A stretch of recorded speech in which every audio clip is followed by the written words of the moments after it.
Good morning, everyone. I'm Amherst Williams. I'm the Executive Director of the Connecticut League of History Organizations. I want to welcome you all today to our program, Using Your Annual Appeal to Share Your Story, a Beginner's Guide to End of Year Appeals. We have with us today Cyndi Tolosa, who's the Development Officer at Connecticut Humanities. And she'll give a longer introduction of herself and her own experiences when she begins her presentation. I want to thank you for this registration has been great for this, and I myself am excited to learn from Cyndi's expertise because this is work that we can work on at the League as well. So I've been really glad to see such interest in this program. I know that we're all going to come out of this program as better equipped to do fundraising for our organizations. I also have with me here today from the League, Emily Garfinkel, our membership and programs manager. She's going to stay a little bit in the background because I don't know about the rest of you, but like this cold, have you had this cold that's been going around? She's got this cold that's been going around. So it doesn't have much of a voice, but I myself and the rest of my family are on the mend, and I hope that all of you are staying healthy and recovering if you have been unfortunate enough to get this cold that's been going around. Welcome to autumn.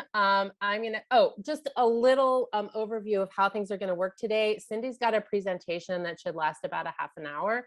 And then we're going to split everybody into some breakout rooms for about 20 minutes to give you a chance to think about your story at your organization and start doing some of the work that Cyndi's going to kind of walk us through today. And then we'll have an opportunity to report back and share some of the things that you've learned and thought about, and an opportunity for a more extensive Q&A. As always, if you have questions as we go, you can pop those in the chat. And I'll queue them up for Cyndi when she's finished. I think that's pretty much it on logistics. I'm going to hand things over to Cyndi, who will take it away from here. Cyndi, go ahead. Great. And of course, sorry, everyone. There we go. So to tell everyone a little bit about myself, I am the development officer at Connecticut Humanities. I've been here since July of this year, so fairly new to CTH, but I've been working in museum fundraising for the last 9 years. I was previously director of development at the Mattituck Museum, and then before that, development officer at the Concord Museum in Massachusetts. I have a master's in history museum studies from the Cooperstown graduate program, and I'm sure there might be some other CGP grads on here. And then I included my contact information here. So if anybody will be sharing the slides after the presentation. So if anyone wants to reach out afterwards, feel free. So I included a couple of copies of annual appeal letters I've put together in the past for you to take a look through here.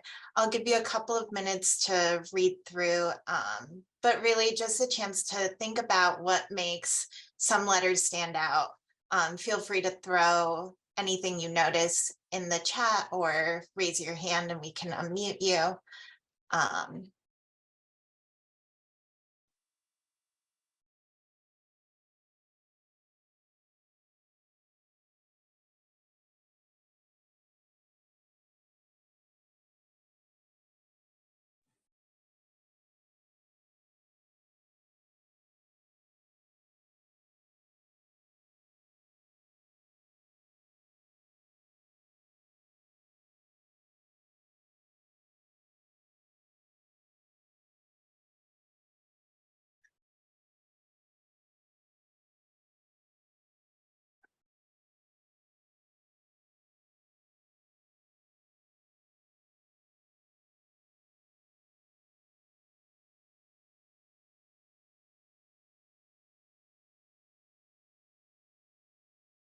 Give folks another 30 seconds or so.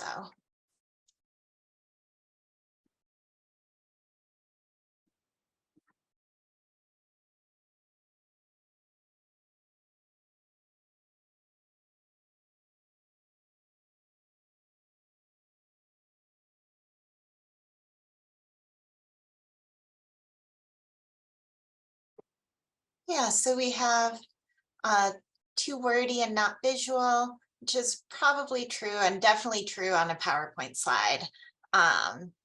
they look a little shorter on paper, I swear. And I didn't include any images here, but definitely some photos are always great.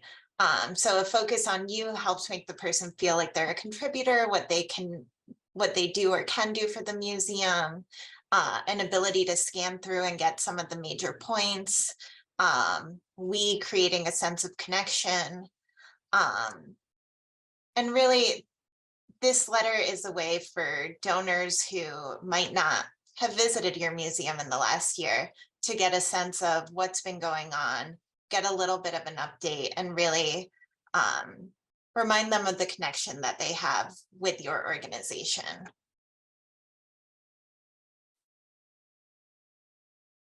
I've read that annual appeal letters should be on a 4th to 8th grade level. This seems higher. It's possible. So definitely, I think the easier they are to read, the better. I do tend to be a little wordy, so that none of that surprises me. But definitely everyone can keep throwing things in the chat, but I'm going to keep going with this a bit. I was also hoping to include letters from other organizations as well, but that my pile of other letters ended up being left behind in my old office. So they were just the letters that I was able to bring along with me. So what does every letter need? So an annual appeal letter should start with some kind of greeting, a way to connect the person writing the letter with the person reading the letter. So if you notice here, there are just the generic niceties, but also if you haven't had the chance to visit, I hope you're able to do so in the near future. Make a little bit of a connection from the beginning. And then getting into some story about what is going on. This was edited down a little. It was a little wordier still. But what's going on at your institution? What might people be excited about? What do they want to hear about? And then moving on to what need you're fundraising for. So we're looking to bolster the museum's operating funds through the annual fund and raise $25,000 to reach our goal. So really putting the goal in writing, letting people know what you're looking for, including the fact that this is operating funds through the annual fund, so that they know what they're giving to and have some clarity around that. The next level is making sure that there's a direct ask in there. So please consider a gift of $1,000 to the annual fund. Having that dollar amount in your letter makes it easier for people to respond to that. And this can either be customized to each person, or it could be a kind of a generic amount if you're not able to do a custom ask for every single person. If you're doing a more generic amount, $1,000 probably is not the right number to throw in there. You can probably start with something closer to $50 or $100. Really, I would use whatever the average gift is for your annual fund appeal. But having that number in there gives donors an idea of what you're looking for, especially if you're sending along kind of a generic envelope that they can respond to. By having something more customized in the letter, you're putting something there for them to either go above, below, or meet you there. Your letter should then have a closing. And again, it's always a great opportunity to really connect with the reader again. So throwing in, I hope to see you at the museum in the new year. And then ending with a signature. And of course, everyone knows we need a signature on here, but I thought this was an opportunity to really think about who your letter is coming from. Usually we send it from a director or the board president, but there's always the opportunity to have a different staff member. If you want your letter to focus on an exhibition, maybe your curator's writing your letter and it's in their voice. Or maybe your education director is talking about field trips that have taken place at the museum this year. Maybe it's a longtime volunteer that has a different perspective to share. And it can really make that connection between the donor and the organization stronger. And so then in addition to kind of crafting the letter in a good way, I wanted to include some thoughts about tailoring your language to your audience. So there are all kinds of different approaches to writing letters. So traditionally, annual appeal letters were really organization centric. So your gift allows us, the organization, to continue to support the cultural sector.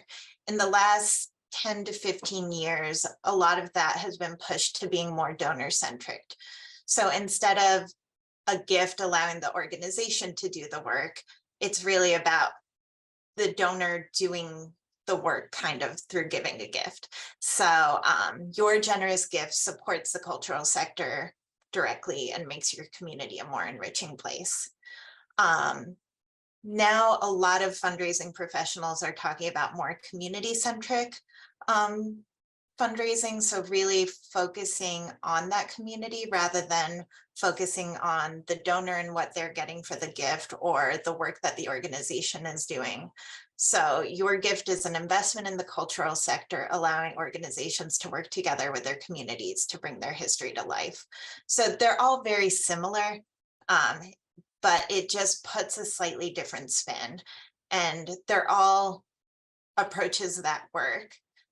It just depends what you're more comfortable with. But it's something to think about when you're putting together your appeal letter. And in addition to that, I also included some information here about how formal you'd like to be when speaking to your audience. So it really depends on whether you're able to customize every letter. If not, something like a dear friend is acceptable for like a broad letter where you're just sending everybody the same letter. But if you're able to do something like a dear Mr. Smith or a dear John and really speak to that personal connection with your audience, that's always a stronger letter. And these days, a lot of organizations are going more towards using the format John and Mary Smith for addressees rather than Mr. and Mrs. John Smith. And that really, you all know your audience better than I do, so it's really whatever you feel more comfortable with. But it is a trend that has been kind of going on for the last few years. So another way to personalize your letters is to really personalize letters for different groups of people. So in kind of a more generic letter, you might say something like, unrestricted funds allow us to use your gift where it's most needed. Will you consider supporting this year's annual appeal again? So instead of taking that approach, you can create different letter templates for different groups of people and tailor your letter a little bit more. So something like, thank you for serving on the board of directors of our historical society. Will you consider supporting this year's appeal? And thinking about the different groups that you're mailing to. So for former board members, donors, volunteers, participants, something like if you're writing to residents of your town, that can be another option. And it's a little more complicated in terms of the mail merge that you have to do, but it really does build on that connection that you have with them and reminds them why they care about your organization. So the other thing is adding kind of the same as the last slide, but thinking about a specific amount that you can ask for, because it does generally increase the giving. If it's just, will you consider supporting this year's appeal? Maybe they'll just check off the lowest box. But if you include a more specific ask, like, will you consider a gift of $100 to this year's appeal? Your chances of getting that $100 gift are much higher than if you just leave it as a generic ask. And again, that's all part of the mail merge process. And I have a PDF that I'll throw in the chat at the end of the presentation that anyone can download with like instructions for how to do a mail merge. So with your letter, you want to make sure to include a reply envelope to make it easy for them to send their check back in. I think most of us have seen like the remittance envelopes, and you either have a detachable form that you can put in the envelope, or the envelope itself is the form. I personally prefer to use just a plain reply envelope instead of the remittance envelopes, because it lets you create a more customized form than what you can get on the envelope. I use it as a way usually to check. I'll mail merge in a phone number and an email and an address so that donors can correct their information if we don't have it correct in the system. You can use it as a way to let people sign up for email lists. You can offer different volunteer opportunities on there. It's really a way to kind of really customize what you're asking them to send back to you, and a way to, you can include a short survey on there that gives you a chance to better get to know who your donors are.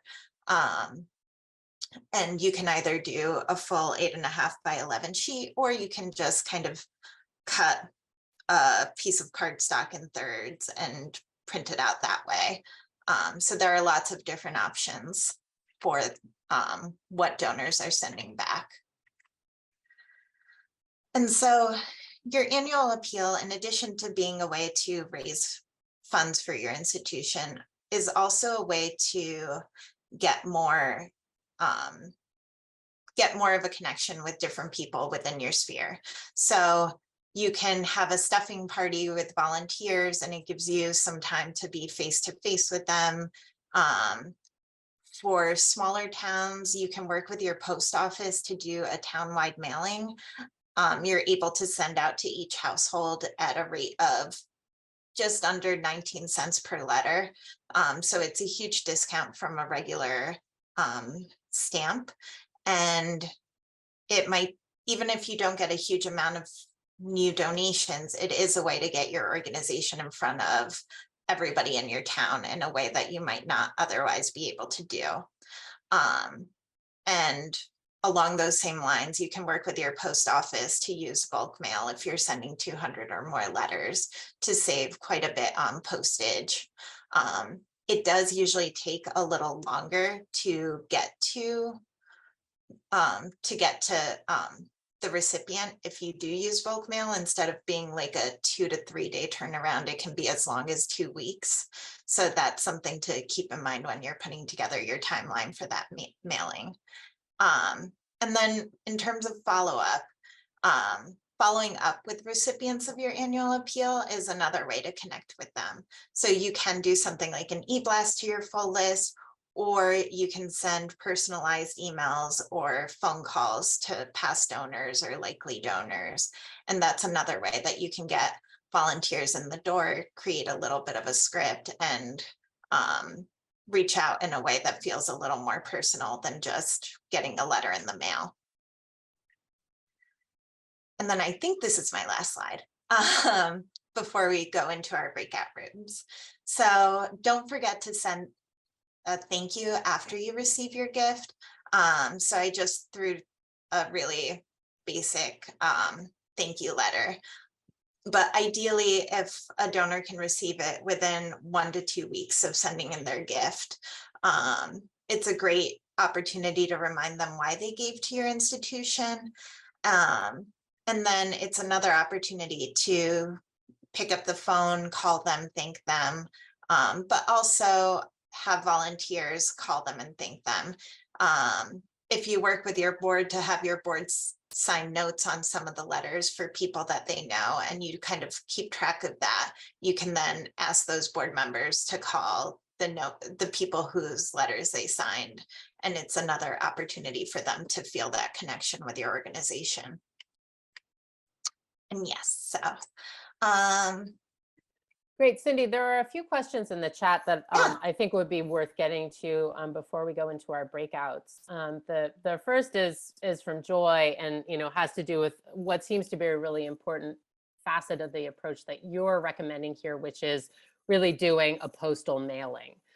She asked, do you feel that postal mailing is worth the cost versus doing an email appeal? And how would you think about the costs and benefits of those two methods of delivery, or both, perhaps? Yeah, so I think both are important. I do think in general, part of it requires knowing who your donors are. Um, because I will say, I know most of the organizations that I've worked with, we have a lot of older donors who we don't necessarily have email addresses for. And so it's really important to make sure that they have an easy way to respond.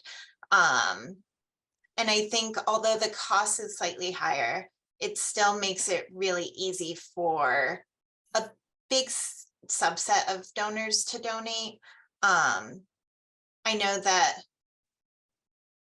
most places I've been, I would say about 60 to 70% of donations come in as checks, not necessarily online. So if you do have the opportunity to do both online giving and receive checks, kind of looking at those numbers is a good way to figure out whether direct mail or email might be more important for you. If 90% of your giving comes in through online giving, then it probably means that email is fine for you, and maybe it's just more of a direct outreach to some of the people that you know typically give through a check. But I don't think that has ever been the case for me anyway. Great. I mean, I know that I personally, like, it's much easier if I have like a physical reminder than an email that's going to get buried in my inbox to like, oh, right, I should donate to this organization. And it, I'll find it on my desk eventually, even if papers get piled on top of it.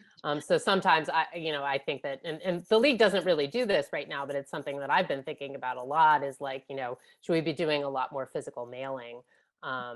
So, I think that's a question a lot of people may have. So thank you. That's some great insight in how to think about that. Yeah. So the Mill Museum asks, a lot of their members get annual appeal confused with membership. So do you have suggestions to make it clear the difference between those, that the annual appeal is something different than, their regular, membership dues? Yeah, so I have always tried to keep the look of both of them different. So whether it's using a slightly different letterhead for a membership appeal versus the annual fund appeal, or making sure that the forms are different. Our membership form had like the different membership levels and made that really clear, and kind of had columns instead of being like a long form with pictures and kind of fewer options to check boxes on. So I find that keeping the look of them different helps people kind of realize that they're two different things that are happening. I also think that the messaging around both can be a little bit different. Although a lot of members are members because they support the organization, they do receive benefits for their membership. So talking a little more about the benefits versus in an annual appeal, focusing really on the organization and its needs. And between those two things, I've had a fair amount of success in helping people understand the difference. That said, there's always confusion, and it always is a great opportunity to pick up the phone and have a conversation and clarify. Yeah, that's great. Thank you. Kathy also has a suggestion for a difference between membership and annual appeal. She finds it useful to tell members that membership doesn't cover expenses, and that the annual appeal helps make sure that there is funding for specific or targeted projects. So the money is sort of like, kind of used differently, that differentiation is potentially there as well. Okay, next, Jennifer had a question. If you have, and this might be something for our follow-up as well, do you have an example of those different types of envelope extras that you mentioned? For instance, a place for people to correct their information or offer a suite of different volunteer opportunities? Yeah, I can share what I have. I don't have it ready to go, so I'll Of course. do that probably by the end of the day. But I do have a couple of different forms that show that differently. Great, thank you. Yeah, I mean, I think, I imagine for many people here, having some examples or just templates to work from will make this work a lot easier. Thank you. Pat suggests that the thanks stamps from the post office can be a nice way to call attention to the thank you letter. Folks from the Ridgefield Independent Film Festival are asking, I think that this has to do with doing a town-wide mailing. How do you start that? How do you find the mailing list for the town? Is this like you go to the post office and do a special thing, or what does that look like? Yeah, so you want to work with your post office. It's called Every Door Direct Mail. And they have a way they will print all of the addresses, I believe, and you just kind of give them enough envelopes and your materials all packaged up. It does mean that you cannot be quite as personalized in those, but it is a great way to get your information in front of everyone. And most post offices have somebody who works in bulk mail that can kind of talk you through that process. Great. Erin from Connecticut Landmarks has just put a link in the chat for where to find that information on the USPS website. Thank you, Erin. Joseph asks, what do you think about about exterior graphics on the envelope? I think if you can do it, that's great. I think if you're a smaller organization and use a mailing house for everything, I think that's a little tougher. What's nice about if you're printing in-house, it's great because you can print the address and a graphic right on there. I find that doing custom envelopes for every single mailing gets a little expensive. So in trying to save money, I prefer to do it in-house so that I can customize it without paying somebody else to do it. But it really depends on your capacity. Yeah, great. This is sort of, something that we can also talk a little bit more about in our breakouts and in our larger Q&A. But Jennifer asked a sort of related question about thinking about different kinds of asks. Curious about how folks do annual appeal versus an ask around an endowment for organizations that have an endowment. I don't know if you had anything you wanted to say about that, Cyndi, before we head out into our breakout room. So it looks like we'll have one more question before we do that. Yeah, so I would say it's really important to be careful around timing. I think that's what I've learned working on campaigns at the same time as annual appeals and membership appeals. Just thinking about what your timing is for the letters. But in addition to that, I think you can combine them as long as your form makes it very clear that this is your annual fund gift and this other line is your campaign or endowment gift. And it can be a way to kind of reduce your mailing. A lot of the messaging is similar, especially for an endowment, not as much for a campaign. But so I think there are pros and cons. So I think that's definitely a great conversation for breakout rooms. Great, thank you. One more question from Joy before we go into our breakouts, and I'll let you introduce that before we do that. If your organization doesn't have a robust donor base, what do you think about buying lists, or are there other approaches that you would recommend for helping build a more robust donor base for an organization that doesn't really have one already? I think if you can do more of a local ask, I think that's better than buying lists. If you're a local organization, I know Joy is with the Democracy Center, so it's a little more of a statewide organization, which sending to every single household in the state would be very expensive. So I don't recommend that. So I think if you can target a list to buy, that could work. I think the other thing is just working with your education and your marketing folks to be better about collecting more information from people who are participating in events. If you can get them on board as allies to help kind of build your list, at least then you know that it's people who are interested and you can work on expanding from there. So yeah. Yeah, I mean, I like that suggestion, Cyndi, about working with people who have had some kind of touch point with you in the past. Whether it's they've come to an event, or, you know, have given in the past, or have even just, you know, like they've signed your guest book, and maybe you have some information about them that way if you're, you know, a museum and you have visitors. You know, and I think this is another point about, you know, if you're not recording some of that information, just like some way of getting back in touch with them, whether it's an email address or a phone number or an address, when you have people sign up for an event, or, you know, when they come and visit your site, you know, that's a way to start building that list of potential donors, I think. You know, so is another reason to, if you're not already gathering some of that data about your constituents, shall we say, that's another reason to potentially do it, because they could become donors in the future. Yeah.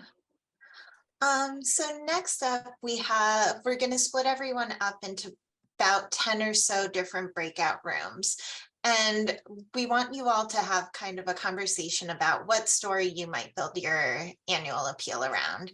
Did you host an amazing event or program? Are there any great objects that either you've added to your collection or you've conserved that you really want to tell people about? Is there an exciting project that either you embarked on or are looking forward to starting next year?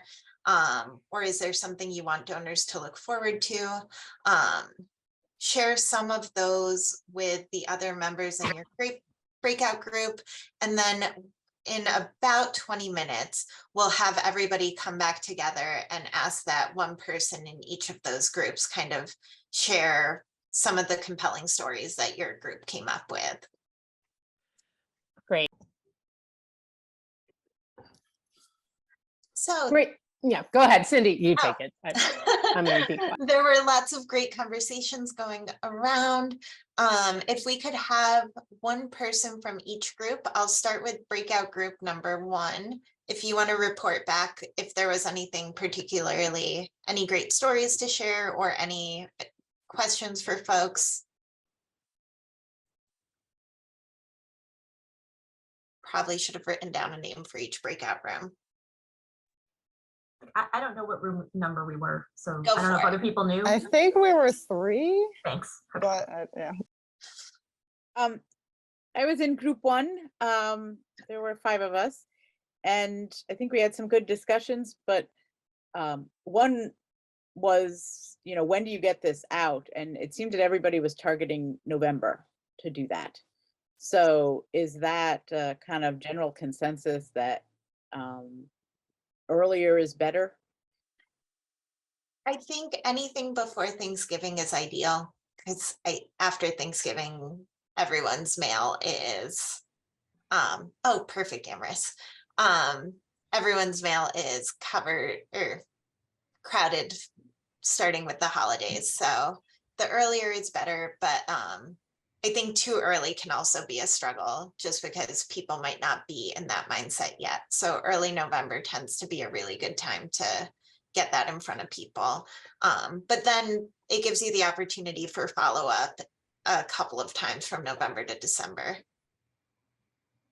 Joseph, you have your hand up. The statistics I had seen were that actually it was after Thanksgiving and prior to Christmas where you got your highest response, but that's not true. I haven't seen statistics, so I will be honest about that.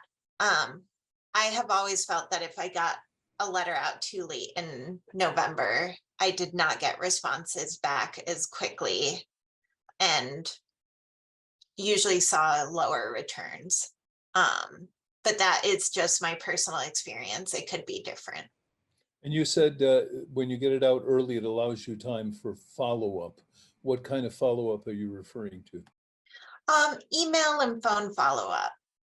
So whether it's an email blast or personalized emails from you to people, or phone calls, they've gotten the letter, they have it at somewhere in their house, and it gives you a chance to connect with them.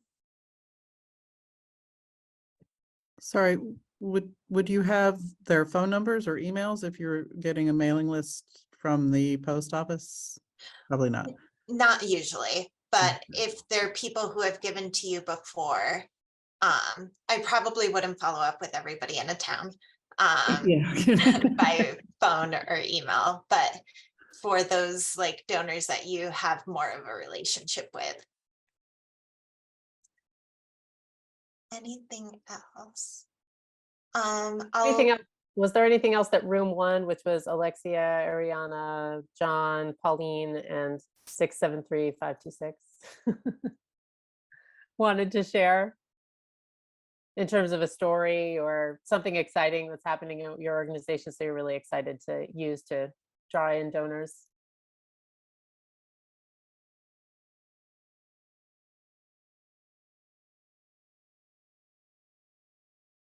I think you're muted. You've been muted. Me? No. Okay, Yeah, me. sorry. Oh, One thing that we are trying at Bill Memorial is we have identified people who have just tons of contacts in the community. And we are having conversations with them and asking for names of folks that they think would be interested, or not interested, but willing to donate to us. So that is, that's one way that we are trying to increase our donor list.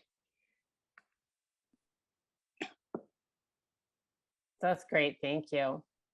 Room two was Eileen, Jennifer, John, and Leslie.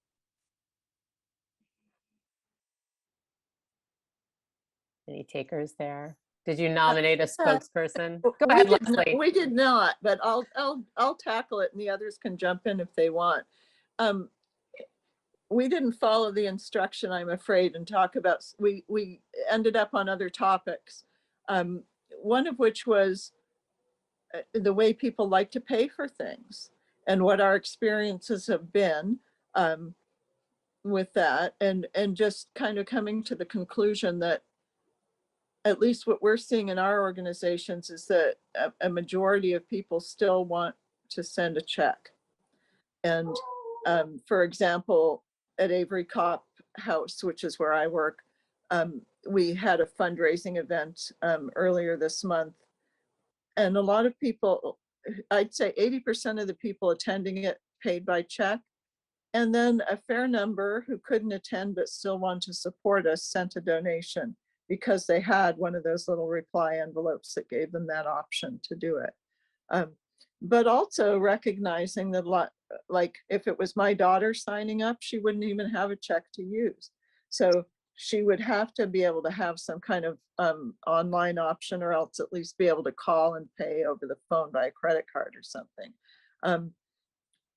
One gentleman commented that he has previously been a member of an organization that only has an online option now, or email or whatever it was, and he is just not going to do it now because he prefers to send a check. So I think we have to be really what we could see is that we have to be really mindful of, we're at kind of a changing time in society, and we have to address both sides of that, or else we're going to lose some donations.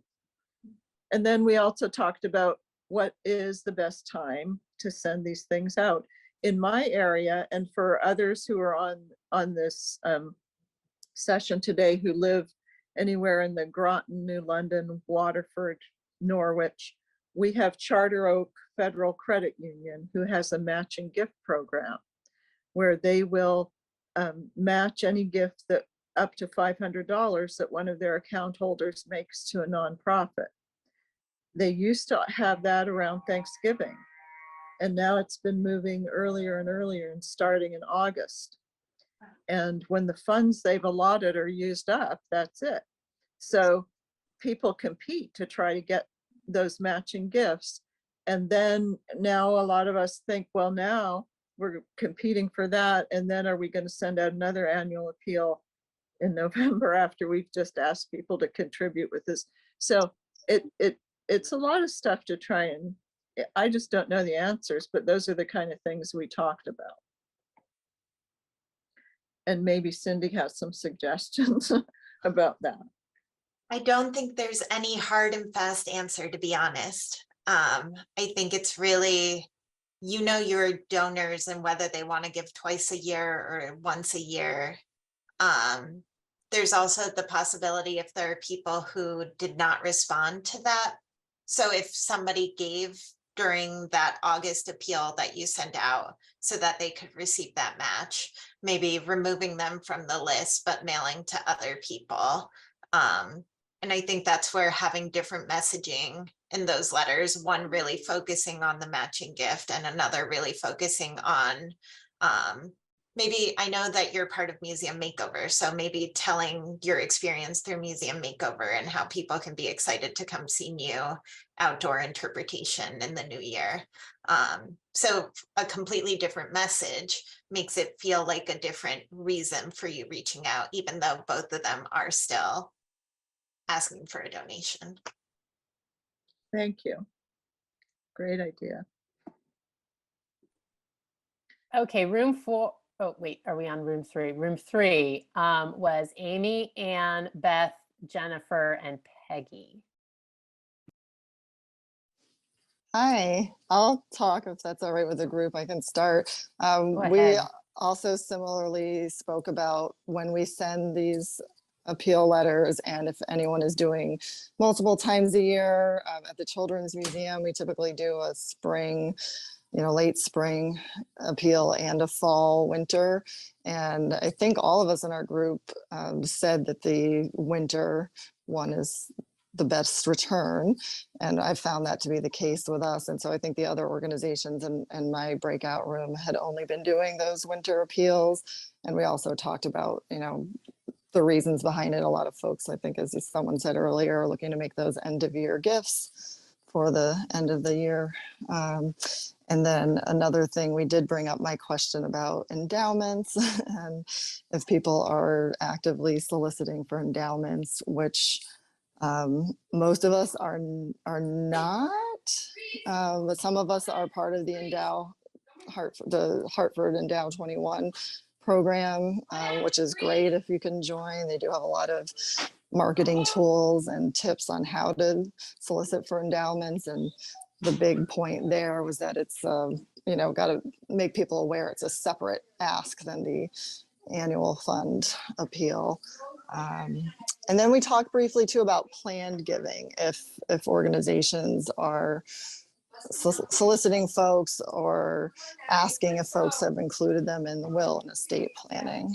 And then anyone in our group, if I missed something, feel free to jump in. I think we had some good stories in our group just based on the fact that I can remember things that people are going to put in their letters. So we've got 50th anniversary, we've got new website, we've got entirely new exhibit content. So just the fact that I can remember this speaks to me that that's going to be good in the letter. Yeah, we had No Webster House in our breakout room, and they had just recently gotten a letter from No Webster, only their second. You remembered, so I think it's good. It says something that I'm walking away from this going, okay, yeah, this is something I would find interesting in a letter or an appeal. So. Oh, you're muted. Great. Okay, room 4, Erin, Diane, Patricia, Stephanie, and Wendy. Any brave souls from that group ready to share a little bit about what's going on at your organizations? I'm always waiting for Amherst to be like, oh, go ahead, Erin. It's your turn. You just go ahead and take it. I call on you, Erin. Go for it. Exactly. I'm always waiting for that. We had actually, of course, because we're all such good rule followers of what we're supposed to be doing. We ended up talking a little bit about resources. We talked about Tom Ahern and his work. We talked a little bit about Colleen Dillenschneider. If folks don't know her, she's good for some data points if you needed to include data points in any of your annual appeals. We talked about some of our targets for kind of what we're going after, everything from capital work to basic operations. And kind of just we're comparing notes a little bit about that process and what it is that we're going after. There was one other, I'm sorry, from the folks in my group here, what was the other resource that we had? We talked about TechSoup as an option for getting good resources if people need them, technology resources, but there was one other name of somebody that did annual appeal. And Yeah, Aaron, it was Claire Axelrod. there you go. Thank you. Can you guys drop those names into the chat? Sure. Sure can. Great, thanks. Yeah, I wrote them down too, so we can try and send those out, possibly with links. If anyone has any links that they want to share, you can share them with me or Emily, and we'll be happy to get them out to the group in our follow-up. Thanks, Aaron.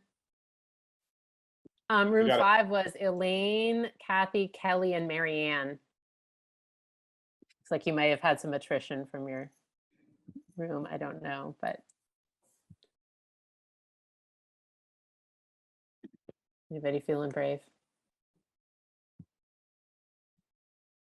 Marianne, I think you said that there was like really exciting conversation.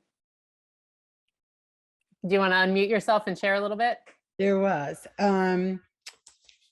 We talked about timing, but we talked about board turnover and bringing along board members who don't know that an annual appeal letter is even necessary. And so how do you gently bring them along to be effective and yet not invite all of that work to come crashing down on the office staff who's already, burdened. And so mainly we talked about how to finesse that when other people don't know about annual appeal letters and they don't know about the difference between I'm looking for my notes from the meeting. How do you find allies when you've got a new board? How do you bring them along? And certainly, my feeling was this Zoom meeting is absolutely key to that. Another was, finding allies. So whether they're on the board or not, doesn't matter. And write it down so that you've got your own backup to remind you of all those wins, even when you're feeling pounded. And then my personal feeling about the letters is that they should go out, as somebody here mentioned, in time for the museum to give feedback, which is a thank you letter, because people will need that for their taxes. Not enough to just give the money, but often they need a detailed thank you note. And so you want to leave time for that so that they are not compromised by having to rush their taxes. Was there more? Jennifer, was there more? Elaine? I'm sure there was. I think that's great. And I don't know if Cyndi has any other recommendations about kind of like engaging your board. I mean, you mentioned several tasks that you can get board members to do, whether it's, signing some of the letters, especially for people they know, or, helping stuff envelopes, making them a part of the work, Yeah. but also a part of the thanks, and doing some of those those kind of like follow-up calls. Do you have other suggestions about perhaps skeptical, board members and how to kind of get them on board with this? I think it's really ideally if we can connect them with some of the donors who are really grateful. I think that's actually a really great way to get having them do some of those thank you calls after the fact. It's a great way to have them hear the "you're welcome" and "I really like to give to your organization," and that can bring them along a long way, more so than all of the facts and all of the, like, you can share as much as you want in terms of why you think it's important, but having them hear that from somebody, and especially if it's some kind of peer, I think that's really great as well. Great, thanks.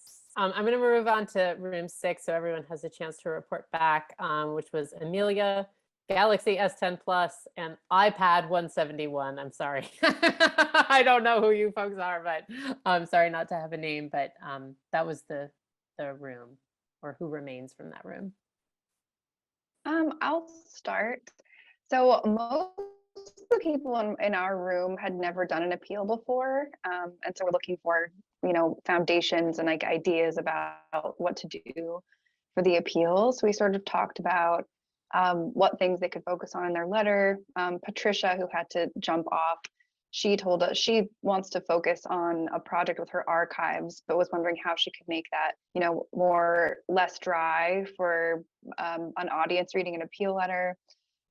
So she shared a story about, just not knowing what's in the archives and someone coming upstairs with like a gigantic telescope that they had no idea was down there, and finding a way to like connect with a sense of like excitement, to get people interested in caring about the project and sort of like what could spring from it with educational programming, etc.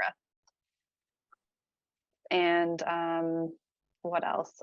Just different ways that you could combine an appeal with an event, and like build exposure in your community. That's kind of what our group talked about. And anyone else can feel free to jump in if there's more that I missed.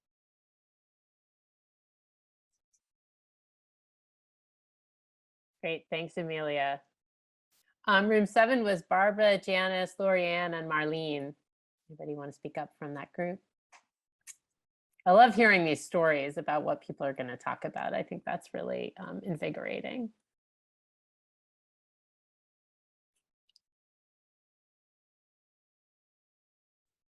Nobody's going for it, so I'll go for it. So we had more of a discussion. Besides, we touched on some of the things that our organizations are doing or trying to get restarted from the pandemic and have more activities. But we also talked a lot about, great, and my thing went on. Always goes on at the wrong time. We talked a lot about having the timing for the annual appeal, what lists we use, what sources, whether we're using Past Perfect for generating those lists, or other sources, and then the concept of, when do we do our membership? Is it broken up? So for most of us, it was the annual appeal is at the end of the year. The membership is in the spring. So it breaks it up so there's not the confusion over the give. And we also talked about where, if anybody, well, I had brought up, has anybody done using a town-wide list to just send it to everyone to kind of bulk up your giving list. And anybody else can jump in with the other stuff. I'll jump in. Thank you, Lori. Our museum is also, we're going to send it to the board this month, but we are going to hopefully offer a scholarship. We need to grow our base a bit younger because we're losing too many members, because they're dying, unfortunately. So we are working on a scholarship that we're hoping to partner with the schools to be able to promote awareness in our community of what we offer, what kinds of programs, and to hopefully grow that base a bit younger. That's great. I know that's something a lot of organizations struggle with. So that's a great idea. And if anybody has other thoughts about sort of reaching a younger base for, both membership or donations, other engagement, feel free to share those. Room 8 was Carol, Janine, Patrice, and Louise. I'll be happy to speak up. I'll be the bossy one today. Thanks, Carol.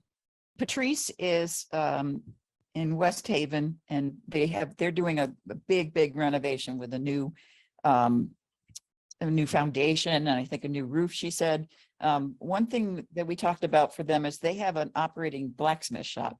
They're run mostly by volunteers, as many of us are, and they only have one person, two people, I think, at this point. But also their community has changed a lot. And again, it tends to be an older population that's interested in the historical museums. And a lot of those people are gone, and they have a newer population of kind of immigrant people. And so we said maybe, you know, that the blacksmithing might be some kind of draw, because no matter who it is, people love to see a hands-on demonstration of some sort. And she said they do get their school groups, and the kids really love that.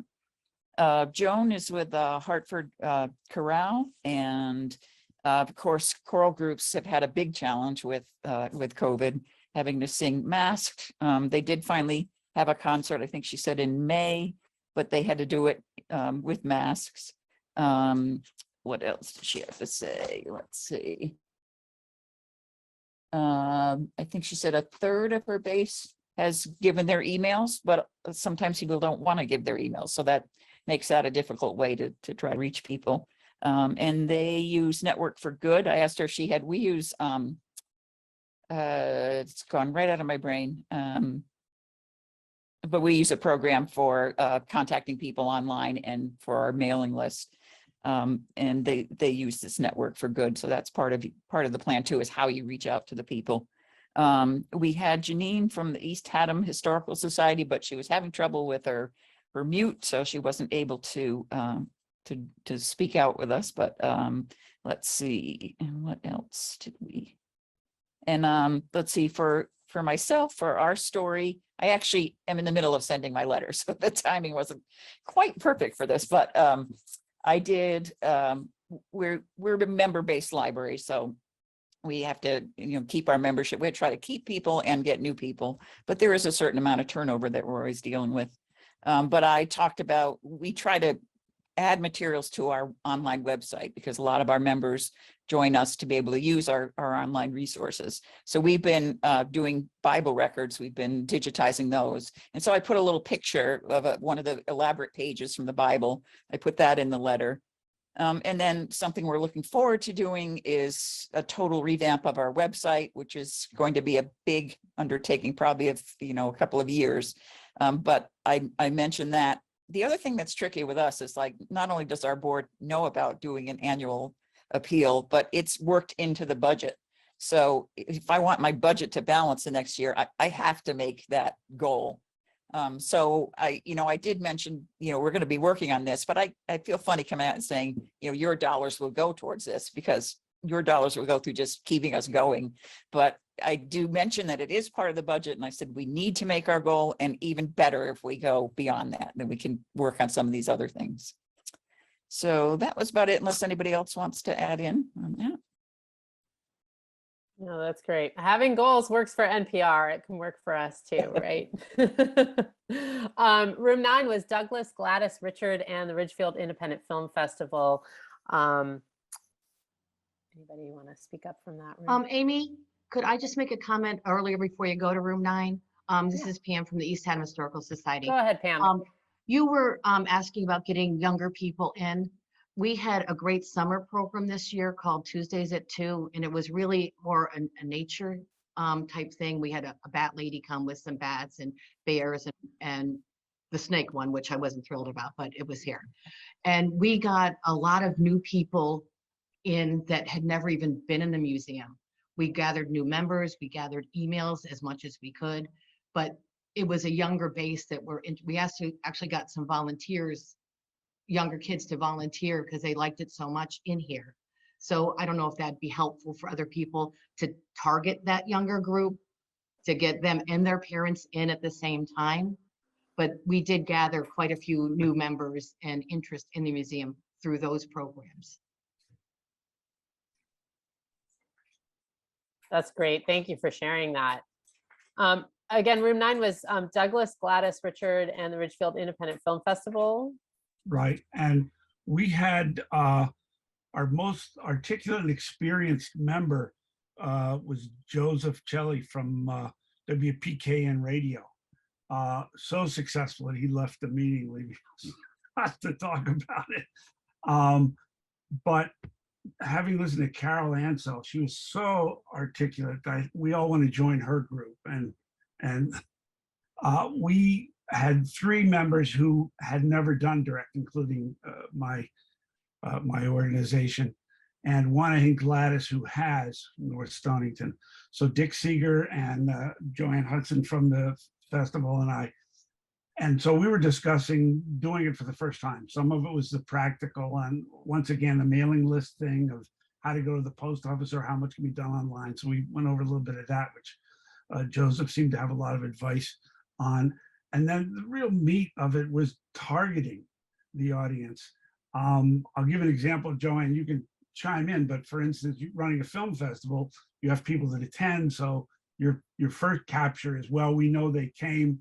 That's kind of our word of mouth group. So let's go to them first and have them support and ennoble and then spread the word. But then beyond that, you go locally to your community and the likely donors. In my organization's case, we have events all over the place. They're usually community events and they're free to the public. And we've been supported by arts and humanities organizations and or wealthy donors for a cause, which is to say, help us put on these events. The events themselves are always free to the public. And kind of the last thing we want to do is have somebody come to a free event and then ask for donations from the attendees. So that was, we talked about how to finesse that. And all of us are going to try to focus on a pyramid of our most likely donors who have seen the programs and are someone of means, and then go down from there. One thing we didn't get to, which I don't know if anyone's discussed, what's the popularity of a donate button on a website, which we've avoided up until now, because it just has the whiff of profit or something. But I did hear people talking about where does money go? And I know PayPal has a thing where if you have a nonprofit, you can set up a nonprofit thing with PayPal. So your donate button can send money to and it's not a check. We talked about people don't want to send checks. Somebody's dog, she doesn't have a checkbook. Yeah, Doug, we actually have that on our website, a PayPal donate button. And it did work out for one donor that couldn't get a check to us. It hasn't, I think if we do, well, which we will be doing an annual appeal for the first time, we'll probably do give people the option of using that as well as sending a check. Right. I also just wanted to mention that Joseph mentioned that you can get lists that narrow, like for income brackets, so you can hit up like the people with more money. But I didn't quite understand what he was saying, where were those purchase lists that you buy, or like the post office obviously isn't going to have that, right? Right. Yeah, I'm fuzzy on that. I don't know, Dick, did you understand that? I believe they were purchase lists, probably online purchase lists. It's kind of interesting that we had people three of the people were actually in the group were actually people, including Douglas, that represent media. And certainly we talked a lot about media. We talked a lot about developing the lists before media and how to get to the list, but the media itself interests me as well. And it seems to me that people that are in the movie business and in the radio business are already in the media business. So that's a pretty serious advantage, I think, as far as using that as media. But our basis, I concur entirely with what Douglas was saying. I think our basis was more about how do we develop the lists and how do we proceed from lists into what kind of device or vehicle do we use to get to the population that's endemic to our organization. And I think that's pretty much where we were. Yeah, and I think that's great. I mean, I think that if there's one thing that I'm taking away from this is that, and this is, relevant to other kind of development and fundraising related webinars that I've seen. I'm certainly not a professional like Cyndi is, but, I think the thing that I've often heard is like, everyone's a potential donor. It's just, you need to cultivate them. And so, I'm hearing a lot of people talking about different strategies for building that list. Starting with the people who are already engaged with you, and how do you turn someone who's like just had that moment of connection with you into someone who's going to give you money and then may give you more money or become a volunteer or otherwise, engage with the organization. That all of these things help you towards building that donor base as well as engagement in your community. We have one room left, which was B, Joy, and Mary, I think are the remaining folks on the call from that group. If you'd like to report back quickly, and then we can, sort of wrap things up here. Room 10. One of the things we did was look at, sorry, I'm terrible with names, Kira, I think, from the Mill Museum. She showed us her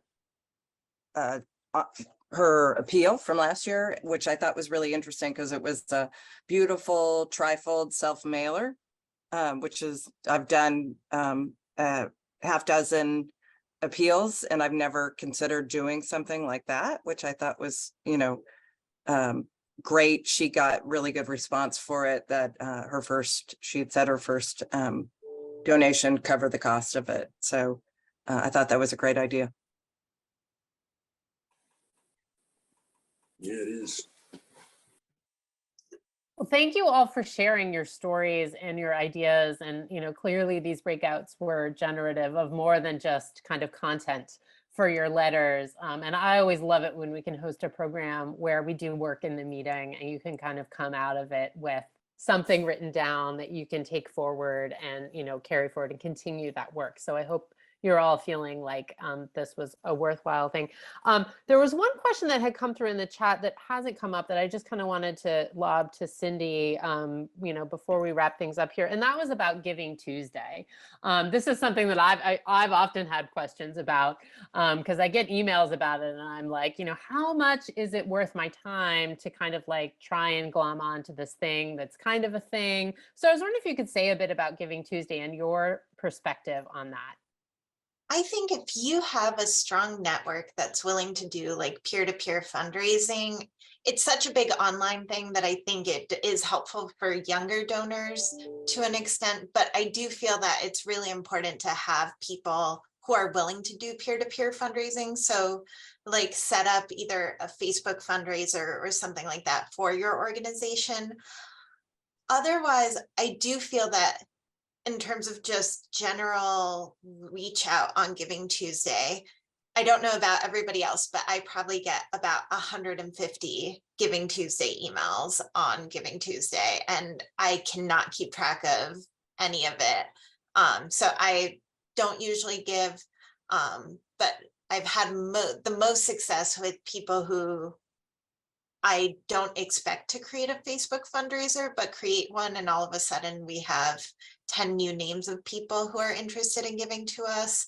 And even if it's $100 total, it's 10 new people that we never knew were interested in our mission. So I think that's how Giving Tuesday is helpful. But otherwise, in terms of sending out email blasts and doing lots of posts yourself, I think it's a struggle to get through the volume. Can I ask a question? Go ahead, Dick. I think one of the things I was very impressed with Cindy's initial presentation at the opening of this meeting. The ask I have is, could we have that presentation in a PDF form? I would very much like to send that to my board as a tool to help them understand some of the components of what we need to do. Absolutely. Yeah. Emily's going to be sending a follow-up email to everyone who registered. It's going to have a link to the video. It's going to have Cindy's slides and a few other resources that I think you had a few closing resources that you wanted to share. So would you like to, there's a perfect entree to kind of wrap things up, Cyndi. Of course, I just exited out of it. So yes, Nick, we will. Yeah, we'll send it all out. I do have a PDF that'll explain how to do a mail merge in case you have never done one before, and a couple of other resources. AAM has membership and development resources, the website for community-centric fundraising, and some other resources that you all can use. But thanks so much for joining us. This has been great. I've learned a lot and heard a lot from everybody, which was wonderful. And yeah, feel free to reach out with any questions. I'm always happy to be a resource for anyone out there. Great. Thank you so much, Cyndi. We'll have Cindy's contact info in our follow-up email as well, so you can reach out to her in her new post at Connecticut Humanities. Thank you again, Cyndi, so much for sharing your expertise with us. This was really valuable. And thank you to all of you for attending, for sharing your thoughts and ideas and questions in your breakout rooms and with the whole group. This was really educational for me as well. So I hope you're leaving today with a good to-do list for yourself during what is, I'm sure, a busy time for everyone else as well. Enjoy this autumnal weather, stay healthy, and I look forward to seeing you again at an upcoming CLHO program. Thank you for being with us.